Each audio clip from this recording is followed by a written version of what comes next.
What has been happening in the past is some of the telecommunication operators have allowed and registered SIM cards to be used on their network. And as a result, we have gotten people who are basically a threat to our own security and hence survival of the country abusing that particular space. So the importance of registering SIM cards is to allow us to allow operators to be accountable and to also ensure that people who want to abuse the opportunity to communicate do not do that. A good example is the crime that is, terrorism-related activities. So if you allow somebody to get into our country who has no good intentions to be able to access SIM cards and to be able to coordinate activities that are terror-related, there's a danger to the country. And we've seen similar aspects emerging in the recent past, and the best way to deal with it is to ensure that all Kenyans are actually registered. Those who will not be able to have registered as of that time, of course, we want them to be switched off. They will not be able to access the services when that date comes. So we must ensure that we are all registered if we want to continue enjoying the services provided by telecommunication service providers. Of course, the challenge that we've seen, the complaints we've been able to, we've received so far, is that some operators are asking for more details than is necessary. One, I should say that you must provide details that are able to identify you. Okay? As to the scope of those details, we must ensure that we are compliant with the regulations that are already in existence. So we are working with the Data Protection Commissioner to see how we harmonize the standards around the information required for us to say that we are effectively registered. But most importantly, please go register before you are denied services come 15th of April this year. I always say that ICT around the world is the future of our human survival. Socioeconomic development will depend on the level of adoption of technology that we all have now to use as a basic need. So some of the areas that we are concerned about is that if this trend continues, which is going to continue, how do we make sure that all citizens are included in the digital society?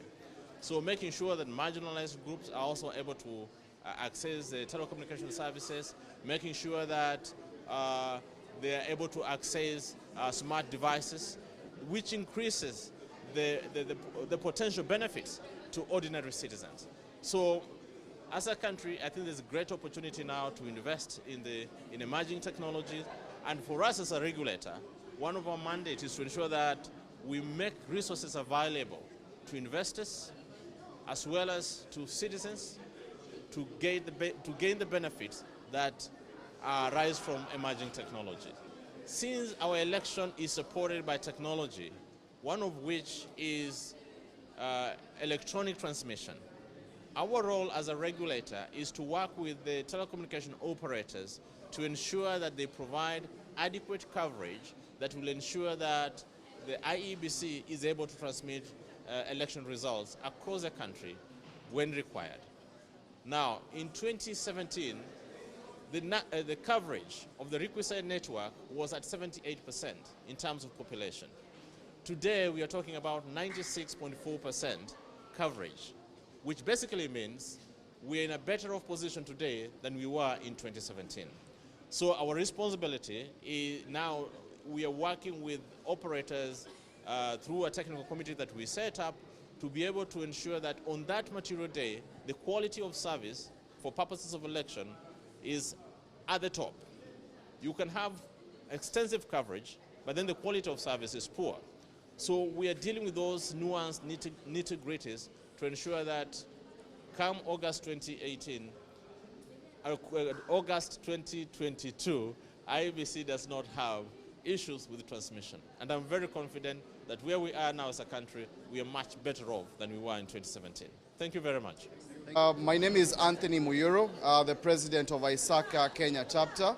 So this year's annual conference was about renew and reimagine. The theme is basically for technology, innovation and resilience, particularly from the COVID pandemic. What are some of the lessons that we've learned and how can the industry be shaped by the new insights? So we've hosted delegates from the public sector as well from the private sector just to share insights on how we can really recreate the future, particularly coming from COVID. What are some of the key lessons that we learned? What are some of the insights that we basically need to infuse in our organizations and in even government, basically just to be more resilient and create a better technical future? So this is a technology industry conference. So we have various technology leaders, people from different spaces in organizations, public sector. We have the government here well represented. We also have, people from the financial services and as well as the broader, private sector.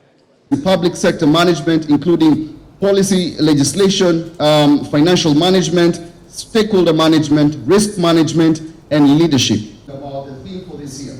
And the reason why we felt it's important for us to talk about renew and reimagine technology, innovation, and resilience is because of the things. Everything else is the stories or narratives being told by people who have very little information about what goes on.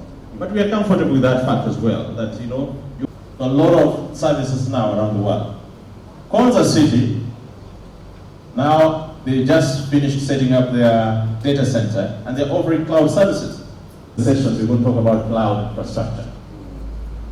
When we made the decision that we are going to host our so they've known and appreciated cloud service from years ago, but in 2017, just recently, it was the only best way in the circumstances. And some of you are sitting here, I know we consulted about this one. Then the issue differently. So what means that then we have to realize what will entail registration. Well, don't worry about that. So we won't go into that, but I can see there's an interesting question here. Mr. Chiloba, why the same registration exercise with extra details? To telecommunication operators to ensure that each and every person using their services or having a member are full. There's a saying that sometimes direction is more important than speed. You can move fast but go towards the wrong direction. Where is your enterprise heading? Where is the business heading? There's a saying, I think this was Napoleon Hill, that every adversity carries the seeds that we need for greatness. And that is where we are today. What have we learned?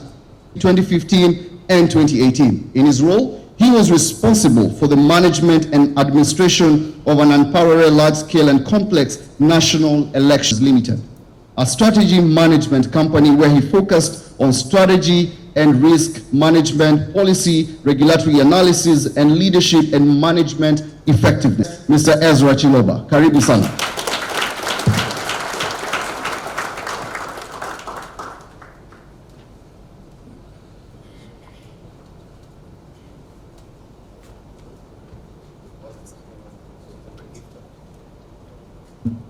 Online platform. So you'll just go to a browser, put in Slido, and then that is the code that you can be able to get in. Paradoxes. There's a paradox of most things where the way we do business in this country. Thank you, Mr. Chiloba. Definitely we are well informed. All right, so we'll pause it at there because of the time. And at this point, before we even proceed, I would like to appreciate.